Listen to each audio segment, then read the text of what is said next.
देखिए बच्चों, जैसा कि आपको स्क्रीन पे दिख रहा होगा, कुछ क्वेश्चंस हैं जो इस वीडियो में मैं कवर कराऊंगा। 23B ए दिख नहीं रही है?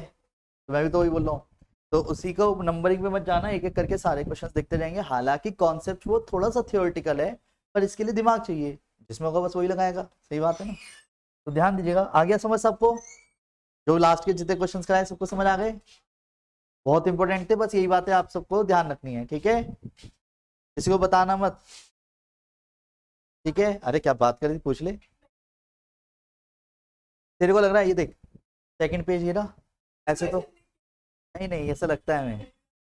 करें स्टार्ट? अभी याद धोखा देगा इसमें। देखिए, थर्ड पार्ट क्वेश्चन में आपको बस वैल्यूज याद होनी चाहिए।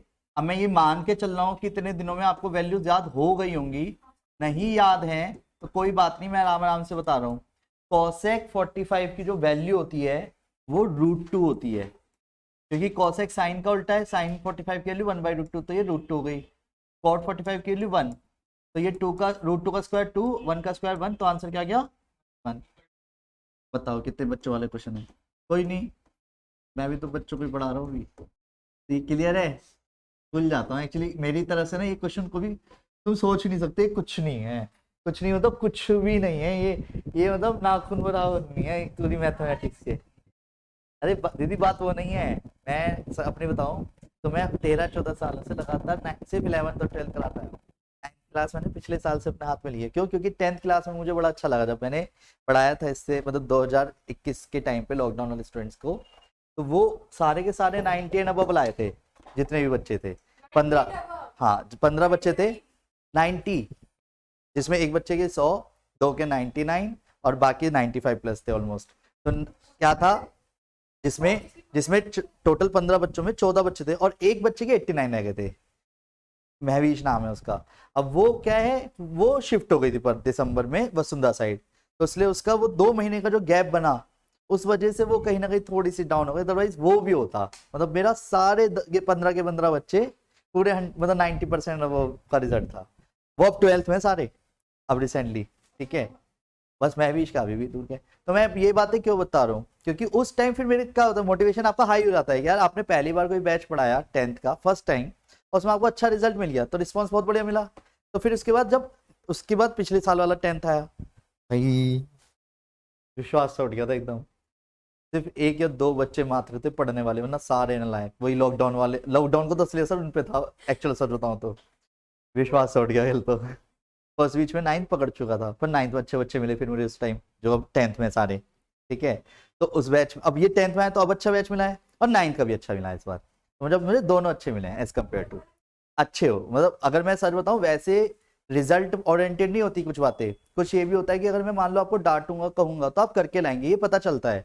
वो ढीठ थे पिछले वाले, तुम सोच भी नहीं सकते कितने ढीठ थे। उन्हें पता है उनके पेरेंट्स भी किस पे खुश थे? अरे बच्चों पास हो गया, अरे सर बहुत बहुत बहुत धन्यवाद, ऐसे थे। मैं अंदर से किलस रहा हूँ, यार क्या कर रहे हैं, 90+ का रिजल्ट बनाना और ये इतने बे खुश हो रहे हैं। पर फिर भी एक ये था कि जब पूरा बैच ही ऐसा हो तो आप कुछ नहीं कर सकते, फिर तो चलाओ जैसे चलेगा, ठीक है? पर सब थैंकफुल हैं सच बताऊं तो, कि हाँ रिजल्ट अच्छा ही बनाया फिर भी उम्मीद से, और सबके 70+ हो ही गए ऑलमोस्ट। उनके 33-35 भी नहीं थे, अगर वैसे सोचा जाए। हाँ, ठीक है। तो अब करें आगे। तो ऐसे में अब वैल्यूज क्लियर है। तो आप अगर सोचोगे ना धीरे धीरे, 9th क्लास में देखो इतनी सी भी नहीं है। आप बस एक पहली नींव रख रहे हो कि एक वैल्यू जो आपको रखनी है ये आपको 12th तक याद रखनी है। अब वही वाली बात, और ये समय के साथ याद होंगी। मैं बोल ही नहीं रहा कि आपको एकदम याद हो रहे हैं। तो मेरे शब्दों को ध्यान ध्यान से समझो। जैसे साइन cos 30 है, क्या आपको साइन 30 की याद है ना?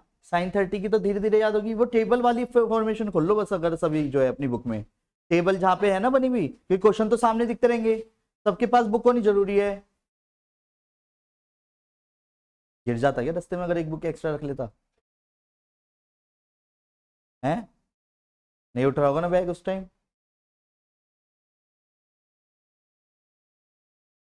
भैया की मेरे से देख ली बुक, तेरे तो भी नहीं लाया? सर घर पास में है ना, तो क्या लाऊं? ऐसी है, बताऊंगा अभी, वेट करो। ठीक है, टेबल सबने ओपन कर ली। अब आराम से वैल्यू को देख के बोलो, चाहे या कुछ भी, मुझे तो क्वेश्चन करने हैं।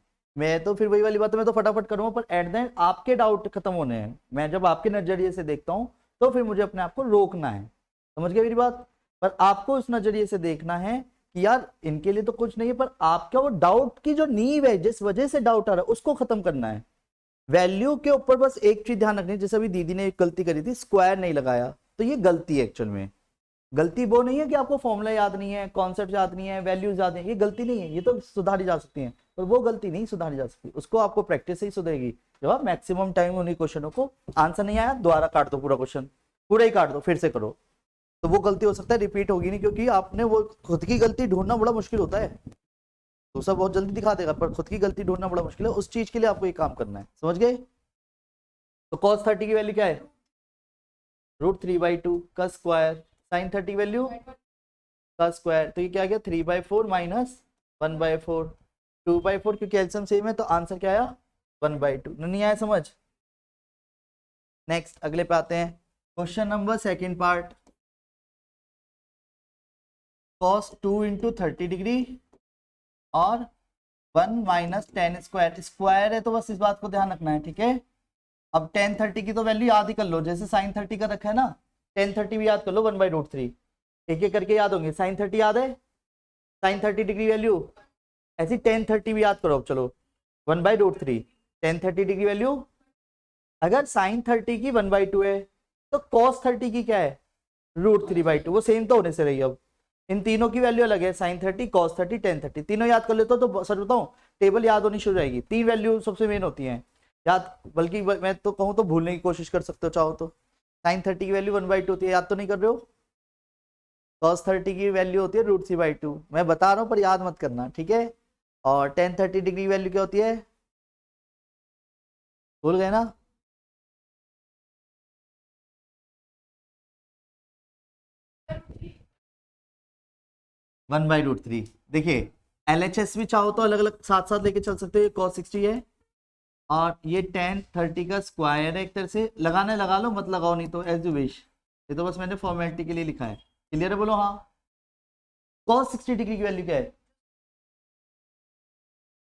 1/2 होगी, क्योंकि sin 30 की जो वैल्यू है वो cos 60 की है। ये तो एक ही अकेला, मतलब एक तरह से RHS मुझे ये चाहिए, तो 1/2 चाहे साथ में लेके चलते रहो, नहीं तो हेडिंग डालो RHS कर रहे हो। क्लियर। अब ये 1 माइनस 1/√3 का, ठीक है, यहां से ये वाला स्टेप भी लिख सकते थे आप, 1 प्लस 1/√3 का।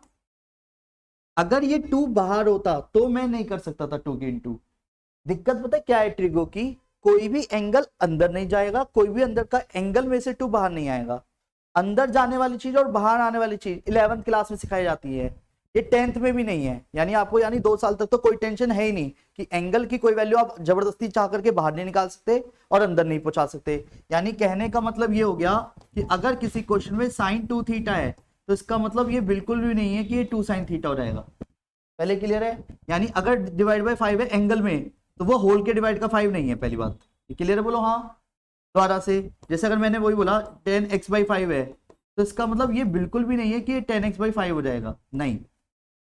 अगर साइन a प्लस बी है तो इसका मतलब ये बिल्कुल भी नहीं है कि आप इसको sine a plus sine B लिख दो, ऐसा नहीं होता। अगर वो a प्लस बी है तो वो जुड़ेंगे अंदर ही अंदर, अंदर अंदर सॉल्व होगा, अंदर की कोई वैल्यू बाहर नहीं टूटेगी कभी, यानी ये नहीं होता ऐसा कुछ। अब इसका मतलब ये नहीं है कि इसका फॉर्मूला नहीं होता या इसका फॉर्मूला नहीं होता, इसका फॉर्मूला अलग होता है, इसका फॉर्मूला अलग होता है। 11th क्लास में दोनों के अलग अलग फॉर्मूले हैं, पर इनडायरेक्टली 9th क्लास में हमसे ये प्रूविंग करा रहा है बस एंगल देके। जैसे मैंने ऐसी एक रैंडमली क्वेश्चन लिख रहा हूं इसी के जैसा, कि मान लो मैंने कहा कि मुझे जो है शो करो sine a cos b minus cos a sine b, according to question मुझे साइन 30 डिग्री के दिखाना है एक तरह से। डन, ये मैंने खुद ही बोल दिया, और अलग से मैंने अलग से बोल दिया if a is equal to 60 degree and b is equal to 30 degree.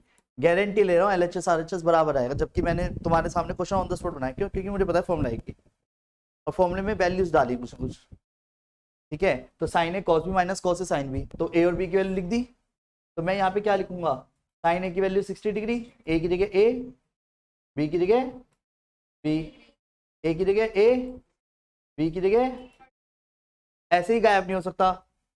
Done, तो वैल्यू से ही डालनी पड़ेगी, और RHS क्या है साइन 30 डिग्री। नहीं आया समझ? और मैं कह रहा हूँ साइन 60 डिग्री वैल्यू कॉस 30 की वैल्यू √3/2 ही होती है, जो धीरे धीरे याद होंगी। कॉस 60 की वैल्यू 1/2, साइन 30 कॉस 60 सेम होते हैं, और ये क्या है 1/2। अब ये क्या हो गया 3/4 माइनस 1/4, ये 2/4। तो एट द एंड आंसर क्या आया? तो क्वेश्चन तो सेम है। अब वो बस क्या करने वाला है, आपको इनडायरेक्टली क्या होगा, ये साइन a माइनस बी का फॉर्मूला होता है, यानी a माइनस बी लिख सकता था मैं चाहे तो, और मैंने वही करा है 60 माइनस 30। नहीं समझे? जो फॉर्मूले बाद में जाके दिखेंगे, ये फॉर्मूला है खुद cos 2 थीटा का फॉर्मूला। मैं क्वेश्चन नहीं पढ़ रहा, मैं फिर भी बता रहा हूँ। cos 2 थीटा यानी cos 2 इंटू 30 डिग्री को लिखा होगा 1 minus tan square 30 degree divide by 1 plus tan square 30 degree. नीचे अगर आप देखते हो tan 2 इंटू 30 डिग्री को 2 tan 30 degree divide by 1 minus tan square 30 degree. क्यों? क्योंकि फॉर्मूले हैं ये 2 tan theta divide 1 minus tan square theta. इसके एंगल के 2 को खत्म करने का ये बड़ा सा फॉर्मूला है, जो बाद में देखेंगे, पर हमारे लिए भी कोई फॉर्मूले नहीं है। आपको तो बस ये समझ लो, अगर उसने क्वेश्चन दिया है तो LHS और RHS बराबर है। अब दिक्कत क्या आ रही है? आपकी कैलकुलेशन। इसमें सबसे अच्छी बात क्या है कि आप जो क्वेश्चन कर रहे हो आपको पहले से पता है कि सही कर रहा हूं या गलत कर रहा हूं। अगर आप इसमें एक्स्ट्रा ऑर्डिनरी दिमाग लगा रहे हो तो आपकी गलती है, इसमें दिमाग लगाने वाली चीज ही नहीं है। फॉर्मूले का पेज सामने रखिए, क्वेश्चन करिए। कब तक रखोगे? वो खुद आपसे कहेगा ओए बहुत देख रहा है तो मुझे नहीं समझे, तो तुम्हें खुद शर्म आएगी, और उसको वो तो तुमसे कह ही रहा होगा इनडायरेक्टली वे में, तो तुम हैबिचुअल हो जाओगे। यानी हैबिचुअल से मतलब क्वेश्चन को करने के और फॉर्मूले यूज करने के, यानी साइन 30 डिग्री कॉस 45 डिग्री। तो कंफ्यूज मत होइए, पर जितने नंबर ऑफ क्वेश्चन ज्यादा करेंगे वैल्यूज याद हो जाएंगी। अगर आपको इस वाली बात पे विश्वास थोड़ा सा भी ना होना, तो वही सारे बच्चे इस वक्त 12th में जो है, जो मैं बता रहा हूँ, वो 30 बच्चों का बैच है FLB के नाम से। 2 बैच चलते हैं यहीं पे नंदीग्राम में, 18 बच्चों का अलग है, 30 बच्चों का अलग है। 18 बच्चे वो रेगुलर बैच के हैं, जिन्होंने ये माना कि हम एवरेज स्टूडेंट्स हैं, टॉपर बनेंगे पर एवरेज से ऊपर उठ के अपना पर आराम से करना चाहते हैं। FLB batch fast learner batch के नाम से है, जो 12th में अलग बना दिया गया था पहले ही। तो उसमें क्या सबसे बड़ा बेनिफिट हुआ, मेरा सिलेबस खत्म हो चुका है अगस्त एंड में, सितंबर से हम रिवीजन शुरू कर चुके। और जब बच्चे अपना प्री बोर्ड देंगे तो उनके लिए वो बोर्ड है, क्योंकि उससे पहले कई सैंपल पेपर मैं करा चुका हूँ। और जब वो बोर्ड देंगे तो सोचो क्या हो चुका होगा तब तक उनके साथ। समझ गए मेरी बात? हम उस तरीके से पढ़ ही नहीं रहे कि हमें कोई फॉर्मेलिटी निभानी, आराम से करेंगे बेटा, ऐसा कुछ नहीं है। तोड़ाई बहुत गंदी हुई है उसमें से ही, और तुम्हारे स्कूल से ही ऑलमोस्ट सारे, क्योंकि मैंने बताया ISC का वही बैच मेरा 10th का 12th में कन्वर्ट हुआ, तो इसलिए इस बार क्या पिछले साल की भी और इस बार की भी सबसे बड़ी बात क्या है, मेरे पे CBSE का कम, ISC का सबसे ज्यादा है इसमें। ISC का 3 सालों की जर्नी में, लॉकडाउन के बाद से शुरू से ही अब मेरे पे ISC का ही रहा है, और ISC के स्टूडेंट के साथ मेरा इंटरेक्शन ज्यादा अच्छा रहता है, क्योंकि मेरे नोट्स असाइनमेंट सब ISC ओरिएंटेड है शुरू से ही, पहले से ही, मतलब CBSE का तब भी। ये आपका प्लस पॉइंट आ जाता है। अब फिर एक और चीज बता देता हूँ, आपकी बुक के क्वेश्चंस किसी अदर बुक से नहीं आते, आपकी बुक के सिर्फ आप ही की बुक से आते हैं, ये प्लस पॉइंट है। पर माइनस दूसरे नजरिए से है कि क्या आपने एडिशनल स्टडी करने के लिए किसी ऐसे टीचर का सपोर्ट लिया जो आपको एडिशनल बातें बता रहा है? अगर नहीं लिया तो आप गलत जा रहे हो, क्योंकि आप खुद से तो सीख नहीं सकते, या तो आपको खुद से रिसर्च करनी पड़ेगी, उसके लिए चाहिए फोन या लैपटॉप, उसका यूज होता है मिसयूज, वो तो करने से रहे। तो बेटर ऑप्शन क्या है कि आपको पहले अपनी बुक कंप्लीट करनी है, तुरंत एकदम से एक मैसेज करना है, सर मैंने अपने कॉन्सेप्ट तो कंप्लीट कर लिया है, फिर भी थोड़ी बहुत वीक पॉइंट रह रहे हैं, क्या इसके एडिशनल क्वेश्चन मिल सकते हैं? मैं तुरंत दूंगा। मेरी बात समझ गए? उसके एडिशनल क्वेश्चन मैं खुद दूंगा, तो उसका लेवल इससे थोड़ा सा ऊपर होगा। पर मैं फिर बोल रहा हूँ, आपका कंटेंट आपकी बुक के अकॉर्डिंग बहुत सही है, कि आप इसी को पूरा टाइमली करते हो तो बहुत प्लस है, पर एट द एंड करना जरूरी है, और करने के लिए एग्जाम्पल के साथ करना जरूरी है। कुछ बच्चे सिर्फ क्वेश्चन करते हैं, वो भी गलत है, करो एग्जाम्पल के साथ करो। पर ठीक है, रेडी? क्वेश्चन क्लियर है वाला? चलिए, तो जैसा कि इस क्वेश्चन की अगर मैं बात करूं,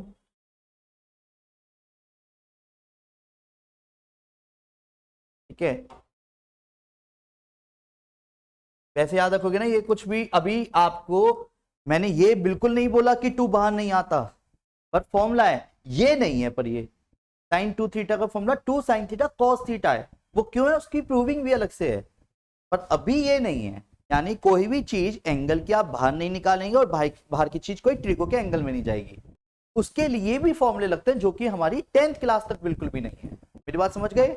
तो इसका मतलब बच्चों वाले क्वेश्चन है, आपको वैल्यू देखनी है, उठानी है, पटक देनी है, वैल्यू उठानी है, पटक देनी है, बस।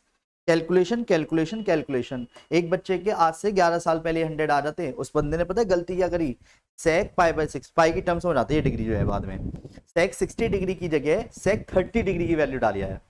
और मेरे आके दोनों बच्चे रोते रहे, एक अनुराग और यश, ये दोनों ही राकेश मार के थे, तो और दोनों डीडीपीएस के कौन से वाले, गोविंदपुरम वाली ब्रांच के आई थिंक, हाँ गोविंदपुरम के नहीं, संजय नगर वाली के। तो वो दोनों आए, अपना बातें करने लगे, और फिर डिस्कशन में आया तो कहता भैया एक वैल्यू गलत हो गई। नेचुरल बात है, आपका शुरू का बैच है एक तरह से, 2-3 साल बात कही, तो आपके इमोशंस और ज़्यादा कनेक्ट होते हैं कि अब अच्छे नंबर आएंगे, अच्छे नंबर आएंगे। दोनों के 95 आए बोर्ड में, पर एट द एंड वही जर्नी हो गई ना, छोटी छोटी गलती 4-5 नंबर कम, छोटी सी गलती 4-5 कम, एक वैल्यू पूरे नंबर गए। और एक ने छोटी सी गलती क्या करी, करना था कुछ अदर मेथड कर दिया किसी और मेथड से, मतलब छोटा करके आया। मैंने कि 6 नंबर से तो जो समझ आ रहा कुछ ना कुछ लॉजिकल पार्ट होगा, कई बार कर रखे थे, वही है ना, उस टाइम माइंड बंद जाता है। इसलिए मैं एक शब्द बहुत क्लियर बोलता हूँ, 95 नंबर मेरे ऊपर छोड़ दो, पर वो 5 नंबर सिर्फ आपके ऊपर है, वो कोई टीचर नहीं पूरा करता, वो आपका पेशेंस लेवल होता है। पेपर पूरा करा हुआ होगा, और पेशेंस लेवल इतना तगड़ा होना चाहिए कि वो 5 नंबर भी आपको गंवाने नहीं है, तब 100 आएंगे। ये 100 हर बार हर साल ऐसे नहीं आए हमारे, इन छोटी छोटी बारीकियों को ध्यान में रखते हुए आए हैं। और जो टेस्ट सीरीज होगी 10th और 12th में टेस्ट सीरीज लेते हैं, जैसे आप प्री बोर्ड दोगे उस तरीके का बोर्ड एग्जाम हम भी लेते हैं। दिसंबर फर्स्ट वीक से शुरू हो जाता है और फरवरी तक पूरा चलता है।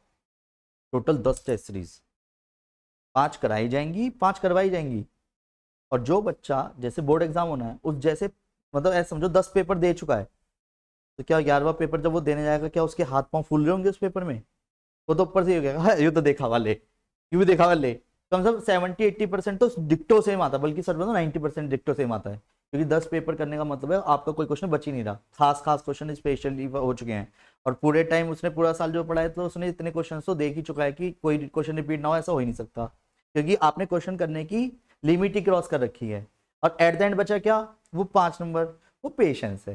क्योंकि कब कौन सी गलती आपको ले डूबे ये कुछ नहीं पता, कहीं ब्रैकेट नहीं लगाया, कहीं यूनिट नहीं लिखी, ये कुछ ऐसी बातें टीचर काटने के लिए बैठा है और नंबर देने के लिए भी बैठा है, नंबर छीनने आने चाहिए, ये अपने आप में कुछ खासियत है। अब नंबर आप कैसे छीनते हो ये आपके ऊपर चॉइस है, पर एट द एंड इस बात को ध्यान रखिए, ठीक है। चलिए क्वेश्चन नंबर नेक्स्ट देखिए, लास्ट 10 2 इंटू कौन सा, 10 2 इंटू है दीदी, बच्चों को डाउट है, अनमोल आया नहीं था ना कल, और ऑलरेडी हम सही चल रहे हैं अभी। 10 ये रह गया था, अरे 1 माइनस 1/3, 1 प्लस 1/3, ऐसे नहीं कटेगा ये। पहले ये कह रहा है भाई मेरे साथ कोई और भी है साथ में, संग साथी को साथ में लेके चलूंगा, तो बाई डिफॉल्ट इसमें क्या करने वाला हूँ मैं, एलसीएम लूंगा। 3 माइनस 1 पता है ना क्यों, इसके नीचे 1 लगा लिया करो, और सेम 3, और ऐसे इसके नीचे भी आएगा 3 + 1/3, तो ये कट गया, सेकंड वाला फोर्थ वाले से कट जाता है, तो ऊपर क्या बचा और नीचे क्या बचा, आंसर क्या आना सेम ही है, क्लियर है।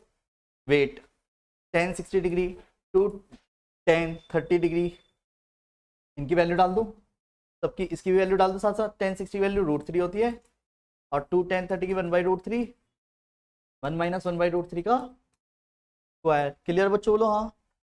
2/√3 क्या क्या, अच्छा मुझे लगा 6 बोल रहा है कोई, मैंने कि 6 कहाँ से दिख रहा है, कहीं भी ना बन रहा, क्लियर है। अब वेट, तो 2/√3, 3 माइनस 1/3, 3 सबसे नीचे ऊपर जाके क्या रहेगा 6, और 2√3, तो ये क्या आ गया 3/2√3। और मैंने कल कई बार रिपीट इसलिए करा था जिससे याद हो रहा है, 3/1√3 क्या हो रहेगा, आंसर क्या आया, ठीक है। तेरे पापा से भी बात हुई थी अभी मेरी बीच में कल, वैसे उनका बस एक ही वो है कि सर नंबर बड़े कम आए बच्चे के, थोड़ा सा देखना। तो एक विश्वास के साथ सच बताऊं, पेरेंट्स सभी की उम्मीद करते हैं, और आपको बस उस चीज पे एक चीज ध्यान रखनी है, आपको खुद एनालाइज करना है, एक्चुअल में सिर्फ आपने प्रैक्टिस ही नहीं करी है। पढ़ाई मौज जब पूरी करोगे तो नेचुरल कहीं तो सेक्रीफाइस हुआ ही है किसी चीज का, तो अब आपको कुछ, अब मौज को सेक्रीफाइस करते हो, पूरी तरह तो नहीं करते हम कभी, पर इनडायरेक्टली अगर आप उसको सेक्रीफाइस करते हो तो रिजल्ट ना बने, मैं मान ही नहीं सकता, ये कॉमन है। पर फिर बोलूंगा चैप्टर पजल है एक, तो इसको आप गेम की तरह देखें, टेंशन की तरह नहीं। हो नहीं हो पा रहे तो फिर से कॉन्सेप्ट क्लियर कर लेंगे, पर एट द एंड करना है, ठीक है। क्योंकि रिजल्ट पलट सकते हो आप। हाँ बोलो क्या? अच्छा मैंने टू से टू काटा नहीं क्या? टू से टू काट तो दिया था ना, ये तो ना तुम्हें दिख नहीं रहा? ये 2 3 6 आया था, दिख नहीं रहा? गलत कहाँ है? अब उसको पता है मुझे, गलत आता ही नहीं, नहीं आया समझ। नेक्स्ट क्वेश्चन देखिए, ए बी और बी सी एक्स के बराबर है। तो भाई जब दोनों बराबर देते तो एंगल ही पता चल गया मुझे। कैसे खुद बताओ भाई? ये भी 45 हो गया, ये भी 45 हो गया। क्यों? आइसोसेलेस ट्रायंगल बना रहा है, और आइसोसेलेस ट्रायंगल के आमने सामने के एंगल बराबर होते हैं, पता ही वाली बात। तो क्वेश्चन में इसके अकॉर्डिंग क्या हो गया? साइन 45 कॉस 45 और टेन 45 कह रहा है वो। कब? रेशियोज की फॉर्मेशन में। आइसोसेलेस है, एज्यूमिंग है, भाई ये तो वैसे ही हो गए 1/√2 1/√2 और 1। नहीं आया समझ? पर सुन मेरी बात, अब उसने ये बोला है रेशियो की टर्म्स बताओ। अगर ये x है, ये x है, ये x है, तो आपको अब एक्चुअल में प्रूव करना है। नहीं समझा मेरी बात? मैं समझाता हूं। ये x है, ये x है, तो वेट तो ये कितना आएगा? हाइपोटेनस का square equal to base square plus perpendicular square, X square plus, नहीं आया समझ? एच स्क्वायर इक्वल टू क्या रहेगा? 2x square, H equal to √2x। अगर उसे वैल्यू पूछो तो फालतू का अड़ंगा क्यों देगा वो? भाई कोई चीज दे रहा है, कल मैंने बोला था जो भी क्वेश्चन करो दिल लगी से करना, या फिर DSLR LG कंपनी से लिया, ऐसे भी बोला था। शब्द समझो मेरे, डी यानी डायग्राम, एल मतलब क्या लेट करोगे, जी बोले तो गिवन, एस बोले तो शो दैट, ई बोले तो एक्स्ट्रा। 5 शब्द, DLGSE। डी को आप किसी भी वे में याद करो, एल और जी, LG कंपनी होती है जैसे LG से SE, डन। डी मतलब डायग्राम, एल मतलब, क्योंकि हमें कभी कभी क्वेश्चन में लेट करना पड़ जाता है, इनडायरेक्टली उसने लेट ही कर रखा है एक्स, ठीक है। फिर उसके बाद तीसरा जी गिवन, वो गिवन ही है। अब मेरे लिए यहाँ पे क्या होगा? ये पांचों फॉर्मेशन बड़े क्वेश्चन में यूज होती हैं, डन। ये पांचों फॉर्मेशन बड़े क्वेश्चन में यूज होती हैं। कौन? तो बुला ले मिनट, डन।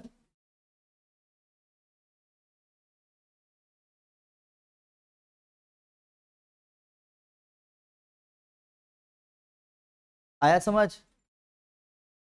अच्छा 10th की दीदी, हाँ, क्योंकि फिर वो टेस्ट पेपर मांगी, मैंने कहा वहां पे है। हाँ दीदी, ये क्लियर बोलो हाँ। अब आप कहीं से भी देखो साइन 45 को या कॉस 45 को, अब हमें पता है 45 ये भी है, 45 ये भी है, कहीं से भी रख लो बेस और हाइपोटेनस। तो पहला क्वेश्चन जैसे उसने क्या बोला है? साइन 45, तो चलो इसको ही टारगेट करते हैं साइन 45 को। तो मैं क्या लिखूंगा? परपेंडिकुलर अपॉन, पता है ये वाली बात, पंडित बद्री प्रसाद हर हर बोले, पंडित बद्री प्रसाद हर हर बोले, सोना चांदी तोले। तो यानी एस साइन, तो यानी ये क्या वैल्यू है? Perpendicular upon hypotenuse. तो परपेंडिकुलर अपॉन हाइपोटेनियस, परपेंडिकुलर किसी को भी ले लो, है तो एक्स ही, चाहे उधर से देखो तो भी, इधर से देखो तो भी, और हाइपोटेनियस कौन है? वो बेटे, ये तो 1/√2 यही है, सच है, क्लियर है। और हमें भी पता है जब साइन 45 की वैल्यू होती है 1/√2 ही होती है, पर हमने बनाई है अकॉर्डिंग टू क्वेश्चन। नहीं आया समझ? ऐसे ही दूसरा, cos 45 की वैल्यू निकालूंगा तो cos 45 किसके अकॉर्डिंग होता है? बेस अपॉन हाइपोटेनियस, क्लियर है? Base upon hypotenuse. तो cos में b क्या हो गई वैल्यू? x, और ये भी, तो आंसर क्या है? 1/√2 सेम आया। और tan 45 की वैल्यू हमें पता है 1 होती है, पर वेट वो कह रहा है हम उसे तो, वो तो उसे भी पता है, जब से बोल दिया ट्रिग्नोमेट्रिकल रेशियोज का यूज करके करना है, यानी उसी कॉन्सेप्ट का यूज कीजिएगा ना। नमस्ते, कितना टाइम हुआ है अभी? 2:32, पता ही नहीं चला यार। नेक्स्ट, तो tan 45 के अकॉर्डिंग क्या आएगा? परपेंडिकुलर अपॉन बेस, परपेंडिकुलर भी पता है, बेस भी पता है, तो परपेंडिकुलर कौन हो गया और ये भी कौन हो गया? आंसर क्या है? 1, क्लियर है। और जो कि याद भी करने हैं। तो वेट, अब इसी का क्वेश्चन में अगले क्वेश्चन में यूज होना है। साइन कॉस सिर्फ एक ही जगह पे सेम होते हैं, कब? साइन और कॉस की वैल्यू एक ही एंगल पे सेम होती है, वो कौन सा? साइन 45 और कॉस 45, पहले क्लियर है। तो एक चीज समझना, इसी थ्योरेटिकल पार्ट का मैं यूज करूंगा अगले क्वेश्चनों में, ध्यान से समझना। साइन, पहले क्वेश्चन में उसने बोला अगर साइन, और अगर उसने खुद ही बोल दिया, पहला क्वेश्चन, अगर साइन एक्स और कॉस एक्स बराबर हैं। क्या है? तो एक चीज बताओ, कह रहा है एंगल बताओ, हमें बेवकूफ समझ रहा, जैसा भी देख के ना आया पिछले क्वेश्चन में। तो क्या कर रहा है, घुमा रहा है बस लैंग्वेज को। कह रहा है अगर, यानी अगर मतलब ऑलरेडी गिवन दे रहा है, मैंने कहा जो चीज गिवन देगा उसको यूज करेंगे। तो आप क्या करोगे, तुरंत लिख देना x इज इक्वल टू, या ऐसे ना लिख के, वी नो दैट साइन 45 और कॉस 45 की जो वैल्यू होती है वो क्या होती है, सेम होती है। तो इसका मतलब जब मैं कंपेयर करूंगा तो वी कैन से क्या, x इक्वल टू 45 डिग्री तो है। नहीं आया समझ? दूसरा क्वेश्चन समझते हैं। Clear? If sec a is equal to cosec a है। अब ये समझो, sec a की वैल्यू और cosec a की वैल्यू जब टेबल को सामने रखोगे तभी आप ये बात बता पाओगे। सही बात है? तो मैं टेबल, आई नो, पर फिर भी समझ पा रहे हो, क्योंकि sec का उल्टा cos है, cosec का उल्टा sin है, और दोनों ही वैल्यू √2 होती हैं, है ना। तो sec a की वैल्यू और cosec a की वैल्यू, पहली बात तो किस पे, कौन सी वैल्यू सेम हो सकती है, √2, और वो भी क्या है एक तरह से 45 डिग्री और 45 डिग्री पे। यानी एट द एंड a की वैल्यू क्या रही होगी, बोलो। ठीक है, तीसरे क्वेश्चन पे आते हैं। tan cot कब बराबर होते हैं, जब दोनों की वैल्यू 1 हो, यानी हाँ, नहीं आया क्या समझ, और कोई बराबर होते ही नहीं है अलग अलग एंगल पे। नहीं आया समझ? तो थीटा की वैल्यू क्या है एक तरह से 45। चौथा देखो, चौथा मेन है, यहाँ पे समझिएगा, इसे नॉर्मल तरीके से करते हैं। इफ सुनो पहले तो, if sine X equal to Y है तो उसने कहा रिलेशन बताओ। तो वी नो दैट क्या, साइन और साइन कॉस है ना, कॉस, तो कॉस वाई। तो एक चीज बताओ, वी नो दैट, क्या we know that, if X is equal to Y then sine X equal to cos Y. क्यों? क्योंकि x की वैल्यू और y की वैल्यू जब 45 डिग्री होगी तभी ये बराबर होगा। ये रहा, ये ऐसे ही हो गया ना, यानी रिलेशन क्या निकल के आया, तो relation between x and y, x और y बराबर होने जरूरी है। ये समझ आया? तो उसने कहा अगर दोनों एक्यूट एंगल है 90 डिग्री से कम है, तो हमें पता है दोनों एंगल यानी बराबर होने जरूरी है, अदरवाइज बराबर ही नहीं होगा। तो यानी x और y यहाँ पे क्या है, 45 में, पर उसने रिलेशन बोला है, तो रिलेशन में यानी x और y में रिलेशन बताया, यानी x और y बराबर होंगे। ये दोनों बराबर कब होंगे, जब x और y बराबर होंगे, और x और y बराबर मतलब 45 डिग्री होंगे। क्लियर है? तो रिलेशन में x और y का पूछा है, तो यानी x और y बराबर होने चाहिए। नहीं आया समझ? अगले आगे बढ़ जाऊं, फटाफट कर देते कंप्लीट, छोटी छोटी बातें। ये रहा, अब से यही बोला, अगर, अब खुद कह रहा है, बेवकूफ समझ रहा, कह रहा अगर x और y बराबर हैं, साइन x और साइन कॉस y बराबर हैं, तो कह रहा है ये क्या पॉसिबल है, क्या ये x plus Y 45 degree possible है? तो सुनो, कैसी बात कर रहे हो, अरे कैसी बात कर रहे हो, ध्यान से देखिए, x बराबर y हो गया, पर ये x और y कब बराबर होगा, 45। और अगर मैं x की वैल्यू 45 लेता हूं एंड y की वैल्यू 45 लेता हूं, तो 45 प्लस 45 क्या 45 होगा, तो 90 तो बराबर होता ही नहीं 45।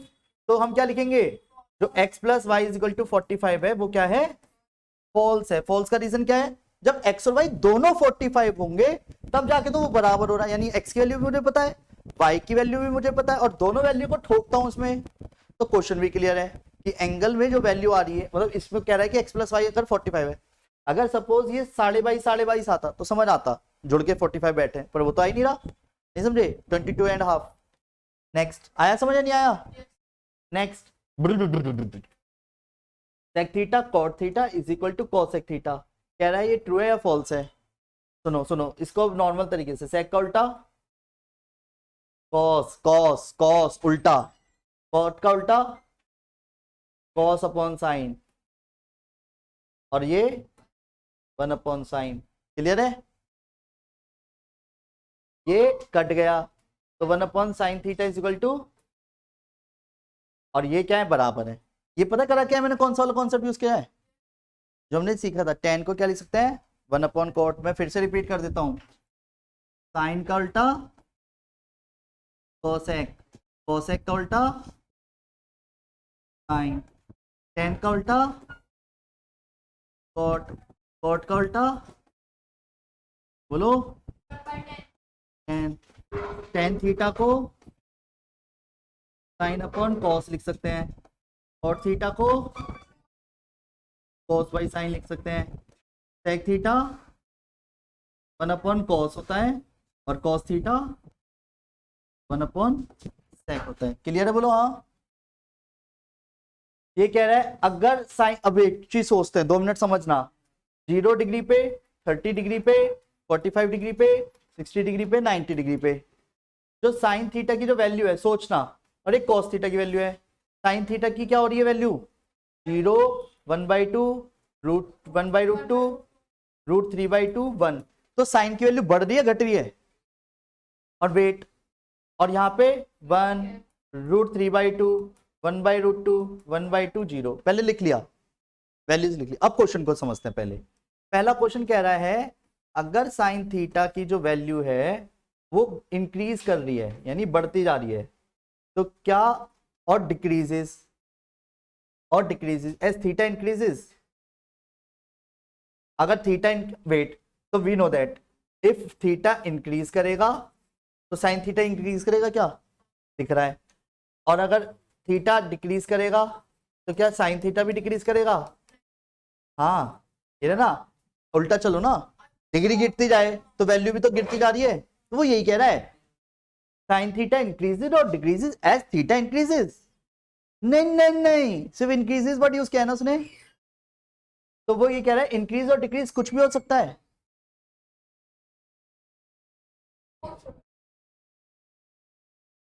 हाँ, तो वही चीज अब हम रीजन क्या देंगे, इसका जो वैल्यू अगर एंगल बढ़ता जाता है ना तो एक्चुअल में इंक्रीज और डिक्रीज दोनों करता है, पर हमारे लेवल पे अभी ये जो चीजें हैं इंक्रीज करने पे इंक्रीज दिख रही है, पर डिक्रीज भी होती है।